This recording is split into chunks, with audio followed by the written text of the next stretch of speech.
मौनी अमावस्या की कथा। जय श्री कृष्ण। राधे राधे दोस्तों। आज माघ मास की मौनी अमावस्या का व्रत है। मौनी शब्द का अर्थ है मौन रहना। मौन रहना एक आध्यात्मिक साधना की तरह है। मौनी अमावस्या में मौन रहने की सलाह दी जाती है। इस दिन मौन व्रत धारण करने से आत्मा की शुद्धि होती है और मन शांत होता है।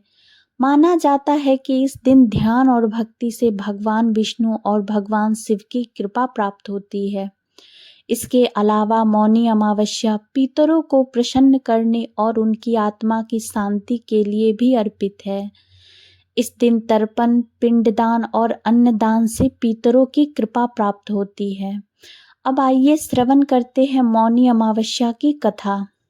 इस कथा को सुनते अथवा पढ़ते समय आप अपने हाथ में लाल पुष्प रखें और जब कथा समाप्त हो जाए तब पूरी श्रद्धा के साथ यह पुष्प भगवान के चरणों में अर्पित करें। कांचीपुरम की नगर में देव स्वामी नाम का एक ब्राह्मण रहता था। उसकी पत्नी का नाम धनवती और पुत्री का नाम गुणवती था। उसके 7 पुत्र थे। देव शर्मा ने अपने 7 पुत्रों का विवाह कर दिया। इसके पश्चात अपनी पुत्री के विवाह के लिए योग्य वर की तलाश हेतु उसने अपने बड़े लड़के को बाहर दूसरे देश भेज दिया। इधर देव स्वामी ने भी अपनी पुत्री गुणवती की कुंडली एक ज्योतिषी को दिखाई। ज्योतिषी ने गुणवती की कुंडली देखकर कहा कि ब्राह्मण देवता, आपकी पुत्री की कुंडली में तो दुर्भाग्य लिखा है। आपकी पुत्री की कुंडली में विवाह का योग ही नहीं है। यदि इसका विवाह हुआ भी तो सप्तपदी होते होते ही आपकी कन्या विधवा हो जाएगी। यह बात सुनकर देव स्वामी अत्यंत दुखी हुए और ज्योतिषी से इस योग के निवारण का उपाय पूछने लगे। ज्योतिषी ने उपाय बताकर कहा कि इस योग का निवारण सिंगल द्वीप निवासिनी सोना नाम की धोबन को घर बुलाकर उसकी पूजा करने से ही संभव हो पाएगा। ज्योतिषी के मुंह से ऐसी बात सुनकर देव स्वामी ने अपने सबसे छोटे बेटे के साथ अपनी पुत्री को सोना धोबिन के घर लाने के उद्देश्य से सिंगल द्वीप जाने के लिए तैयार किया। अब वे दोनों भाई बहन समुद्र के तट पर पहुंचकर समुद्र पार करने का उपाय सोचने लगे, लेकिन समुद्र बहुत विशाल था। उसे कोई उपाय नहीं सूझ रहा था। थक हार कर दोनों भाई बहन भूखे प्यासे ही एक वट वृक्ष के नीचे छाया में बैठ गए। उसी पेड़ पर घोंसले में एक गिद्ध का परिवार रहता था। उस समय घोंसले में सिर्फ गिद्ध के बच्चे थे। वे सुबह से भाई बहन के क्रियाकलापों को देख रहे थे। शाम को जब गिद्ध के बच्चों की माँ भोजन लेकर घोंसले में आई तो वे उस भाई बहन की कहानी को बताने लगे। उसकी बात को सुनकर गिद्ध की माँ को नीचे बैठे भाई बहन पर बहुत दया आई और बच्चों को आश्वासन दिया कि वह उनकी समस्या का समाधान करेंगी। यह सुनकर गिद्ध के बच्चों ने भोजन ग्रहण किया। दया और ममता के वशीभूत गिद्ध माता उसके पास आई और बोली, मैंने आपकी समस्याओं को जान लिया है। इस वन में जो भी फल फूल मिलेगा मैं आपके लिए ले आती हूँ तथा प्रातः काल मैं आपको सिंगल द्वीप सोना धोबिन के घर पहुँचा दूंगी। अगले दिन सुबह होते ही गिद्ध माता ने दोनों भाई बहनों को समुद्र पार कराकर सिंगल द्वीप सोना के पास पहुंचा दिया। गुणवती प्रतिदिन सुबह सूर्योदय से पहले सोना का घर लीप दिया करती थी। एक दिन सोना ने अपनी बहू से पूछा कि प्रतिदिन सुबह हमारा घर कौन लीप देता है, तो बहू ने रात भर जागकर देखा। तभी उसने सुबह गुणवती को घर साफ करते हुए देख लिया और उससे उसकी परेशानी का कारण पूछी। तो गुणवती ने अपनी परेशानी बताई, जिसे सुनकर सोना धोबिन चिंतित हो गई और उसके घर जाकर पूजा पाठ करने के लिए तैयार हो गई। घर से निकलने से पहले उसने अपनी बहू से कहा, यदि मेरी अनुपस्थिति में किसी की भी मृत्यु हो जाए तो उसके शरीर को नष्ट मत करना। क्षण भर बाद ही दोनों अतिथियों के साथ सोना धोबन कांचीपुरम पहुंच गई। दूसरे दिन गुणवती का विवाह संपन्न हुआ और सप्तपदी होते होते उसके पति की मृत्यु हो गई। जैसे ही गुणवती के भाग्य में लिखा था, तब सोना धोबिन ने अपने संचित पुण्य का फल गुणपति को दान देकर उसके पति को जीवित कर दिया और उन्हें आशीर्वाद देकर वह सिंगल द्वीप के लिए रवाना हो गई। संचित पुण्य के छीन होने से सोना के घर उसके पुत्र, दामाद और पति की मृत्यु हो गई।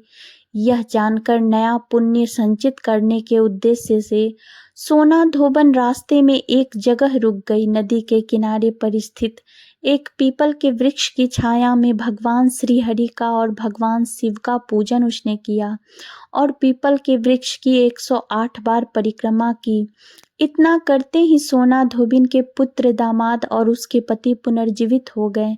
उसका घर धन धान्य से भर गया। इस प्रकार निस्वार्थ भाव से सेवा करने का उत्तम फल सोना धोबिन को प्राप्त हो गया।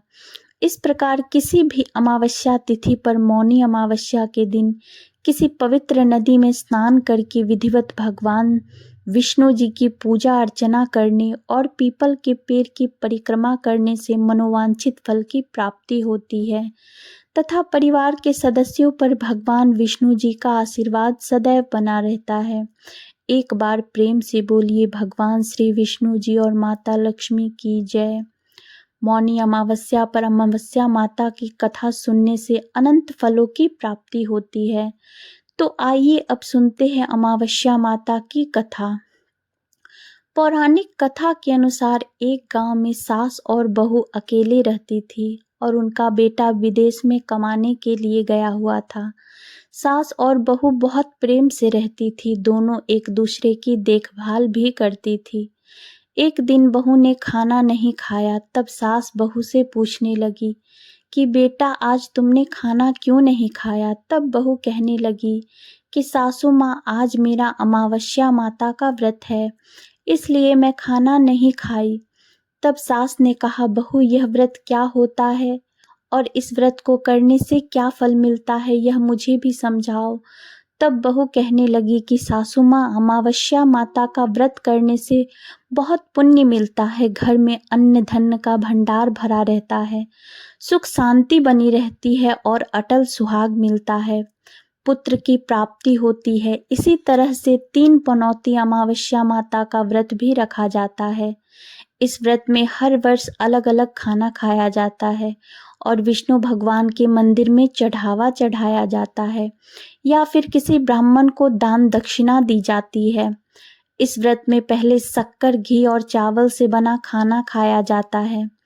पहले साल व्रत पूर्ण होने के बाद 1.25 किलो चावल और 1 कटोरी घी और 1 कटोरी शक्कर किसी ब्राह्मण देवता को दान में दिया जाता है। दूसरे साल घी और शक्कर से बना खाना खाया जाता है और इसी तरह जब दूसरे साल का व्रत पूर्ण हो जाए तब 1.25 किलो जौ, 1 कटोरी घी और 1 कटोरी शक्कर किसी मंदिर में चढ़ाया जाता है या किसी ब्राह्मण को दान में दिया जाता है। तीसरे साल गुड़, तेल और घी से बने व्यंजन खाने चाहिए। जब तीसरे साल व्रत पूर्ण हो जाए तब आधा किलो तिल, गुड़ और 1 कटोरी घी किसी मंदिर में चढ़ाया जाता है या ब्राह्मण को दान में दिया जाता है।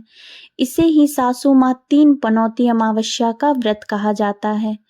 फिर बहू बताने लगी कि माँ जी इस व्रत का संकल्प लेने के बाद इसे पूरा करना जरूरी होता है। अगर पूरा नहीं कर सकते तब घर परिवार में झगड़ा और घर में अशांति हो जाती है। तब सासू माँ कहने लगी कि बहू मेरी तो उम्र हो गई है लेकिन तुम यह व्रत जरूर करना। तब बहू यह व्रत करना प्रारंभ कर दी। एक दिन बहू ने किसी के कहने पर गेहूं से बनी रोटी खा ली और अमावस माता इस बात से नाराज हो गई। अब जो सास और बहू एक दूसरे से प्रेम करती थी, अब उन दोनों में झगड़े होने लगे। सभी गांव वाले भी हैरान हो गए कि इनके घर में यह सब क्या हो रहा है। सास अपनी बहू को कहने लगी जब से तुम हमारे घर में बहू बनकर आई हो तब से हमारे घर की लक्ष्मी चली गई है। तुम हमारे लिए बिल्कुल भी शुभ नहीं हो।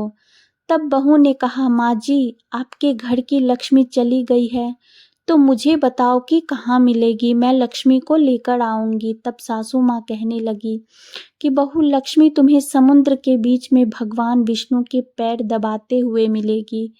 यह सुनकर बहू यह कहकर चली जाती है कि माँ जी अब तो मैं लक्ष्मी जी को लेकर ही आऊंगी, नहीं तो मैं इस घर में पैर नहीं रखूंगी। ऐसा कहकर बहू लक्ष्मी की खोज में चली गई। जब बहू लक्ष्मी की खोज करने के लिए निकली तब उसे बीच रास्ते में गाय माता मिली। बहू गाय से पूछने लगी, आप कहाँ? गाय बहू से पूछने लगी कि आप कहाँ जा रही हैं? तब बहू कहने लगी, गाय माता, मेरी सास कहती है कि मेरे आने से उनके घर में अन्न धन की कमी हो गई है और उनके घर की लक्ष्मी चली गई है, इसलिए मैं लक्ष्मी को लेने जा रही हूँ। तब गाय माता कहने लगी कि बेटी, अगर तुम जा ही रही हो तो भगवान से मेरे बारे में भी पूछ लेना। तब बहू कहने लगी कि ठीक है गाय माता, मैं आपके बारे में भी पूछ लूंगी। तब गाय माता कहने लगी कि जब मेरा बछड़ा होता है तो वह मर जाता है, जिंदा नहीं रहता। तुम लक्ष्मी जी से पूछ लेना कि आखिरकार मेरे साथ ऐसा क्यों हो रहा है, मैंने ऐसे कौन से कर्म किए हैं जिसकी सजा मुझे मिल रही है। तब बहू कहने लगी, गाय माता, मैं आपके बारे में जरूर पूछ लूंगी। ऐसा कहकर बहू आगे बढ़ गई। जब आगे बढ़ी तब रास्ते में उसे एक घोड़ी मिली जिसके गले में घंटी बंधी हुई थी। घोड़ी ने कहा कि बेटी, तुम मेरे दुख का निवारण लक्ष्मी जी से पूछ लेना। तब बहू कहने लगी कि मैं जरूर पूछ लूंगी। ऐसा कहकर बहू आगे बढ़ गई। आगे जाते ही बहू को एक अंधा और बहरा बुजुर्ग मिला। उसने भी बहू से अपनी समस्या के निवारण के लिए पूछने को कह दिया। तब बहू उसकी समस्या भी भगवान से पूछने को कहकर आगे बढ़ गई। आगे जाते ही बहू को एक बूढ़ी औरत मिली जो कि हाथ और पैर से अपाहिज थी। उसने भी बहू से कहा कि बेटी, जब तुम भगवान से मिलो तो उनसे पूछना कि आखिरकार मैं अपाहिज क्यों हुई, मैंने ऐसे कौन से कर्म किए थे। तब बहू उसकी समस्या पूछने के लिए तैयार हो गई और फिर आगे बढ़ गई। आगे जाते जाते बहू बहुत थक गई और एक आम के पेड़ के नीचे बैठ गई। आम का पेड़ बड़ा खुश होकर बहू से पूछने लगा, बेटी, तुम कहाँ से आई हो और कहाँ जा रही हो? तब बहू कहने लगी कि वह लक्ष्मी जी को लेने जा रही है। तब आम का पेड़ भी अपनी समस्या भगवान से पूछने के लिए कहने लगा कि मेरे पेड़ पर लगे हुए आम खट्टे ही क्यों होते हैं, इस बारे में बहुरानी भगवान से जरूर पूछ लेना। तब बहू पेड़ की समस्या लेकर आगे बढ़ गई। थोड़ी दूर जाने पर बहू को एक तलाई मिली। वह भी बहू से कहने लगी कि बहू, तुम भगवान से पूछना कि मेरी तलाई का पानी इतना मैला क्यों है, कोई यहाँ आकर पानी नहीं पीता। तब बहू कहने लगी कि मैं जरूर पूछ लूंगी। ऐसा कहकर बहू आगे बढ़ गई। बहुत दिनों से जंगल में चलते चलते बहू थक गई थी। उसे भूख भी लगी थी लेकिन खाने को कुछ नहीं मिला, तो वह भूख और प्यास से बेचैन हो गई और जंगल में बेहोश हो गई। उसी समय भगवान श्री हरि और माता लक्ष्मी जी घूमते हुए उधर जा रहे थे। तब माता लक्ष्मी जी भगवान विष्णु से कहने लगी कि हे नाथ, यह तो आपकी बहुत बड़ी भक्त है, आप इसके दुख निवारण कीजिए। तब भगवान श्री हरि कहते हैं कि इस संसार में बहुत से जीव दुखी हैं, सभी अपने अपने कर्मों का फल भोग रहे हैं, मैं किस किस के दुख का निवारण करूं। तब माता लक्ष्मी जी भगवान श्री हरि से विनती करने लगी और कहने लगी कि वह भूखी और प्यासी है, अगर इसे जंगल में छोड़ दिया जाए तो जंगली जानवर उसे खा जाएंगे। माता लक्ष्मी जी की बात को सुनकर भगवान श्री हरि विष्णु एक साधु का वेश धारण करके बहू के पास गए और उसे होश में लेकर आए। बहू के होश में आते ही साधु वेश में भगवान विष्णु उससे पूछने लगे, वह यहाँ क्यों आई है और कहाँ जा रही है। तब बहू ने सारी बात बता दी। उसकी बात को सुनकर भगवान श्री हरि और माता लक्ष्मी जी प्रकट हो गए। उनके साथ साथ अमावस्या माता भी प्रकट हो गई। बहू यह सब देखकर उनके चरणों में गिरकर उन्हें प्रणाम करने लगी। तब अमावस्या माता बहू से कहने लगी कि बेटी, तूने मेरे व्रत को खंडित किया है, इसी की सजा तुझे मिली है, लेकिन अब मैं तुम्हें क्षमा करती हूँ। अब तुम घर पर जाओ और तुम्हारा घर अन्न और धन से भर जाएगा, तुम्हारा घर सुंदर महल में बदल जाएगा और तुम्हारी सभी मनोकामनाएं भी पूर्ण हो जाएंगी।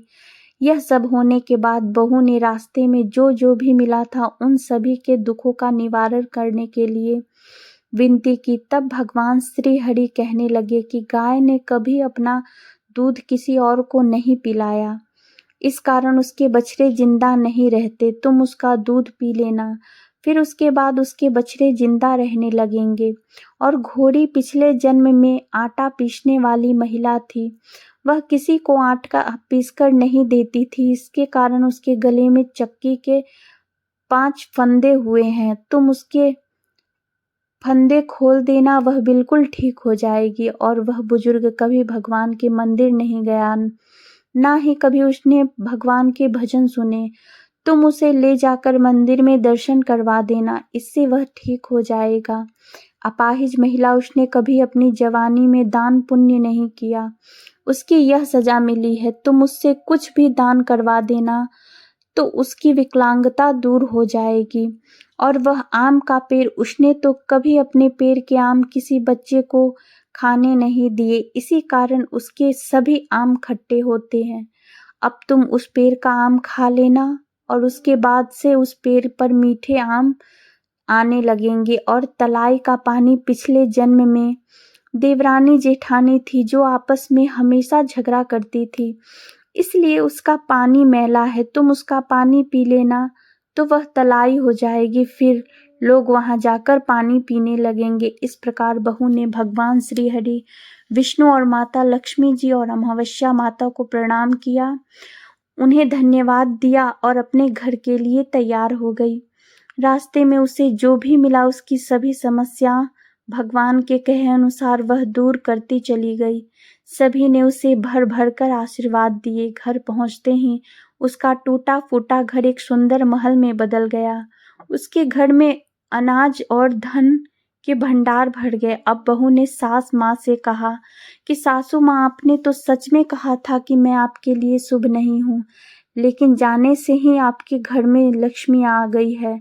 आप यहाँ रहे, मैं मरने जा रही हूँ। तब सास ने कहा, बेटी, यह सब तुम्हारी अमावस्या माता के व्रत का फल ही है जो हमें मिला है। तुम यहीं पर रहो, अब तुम यहाँ से कहीं नहीं जाओगी। इस प्रकार सास और बहू खुशी खुशी रहने लगी। और फिर एक दिन सास का बेटा भी विदेश से वापस लौट आए। फिर क्या था, घर में जब सब उसमें खूब धन दौलत और धन के भंडार देखे, तब उसकी माँ ने सारी बातें अपने बेटे को बता दी। इस प्रकार वे लोग खुशी खुशी रहने लगे और तीनों मिलकर अमावस्या माता के व्रत को रखने लगे। प्रेम से बोलिए अमावस्या माता की जय। हे अमावस्या माता, आप सभी की रक्षा करना। इस कथा को कहने, सुनने और हुंकार भरने वाले सभी भक्तों के घर में धन धान्य के भंडार भरना, सभी की रक्षा करना। प्रेम से बोलिए अमावस्या माता की जय।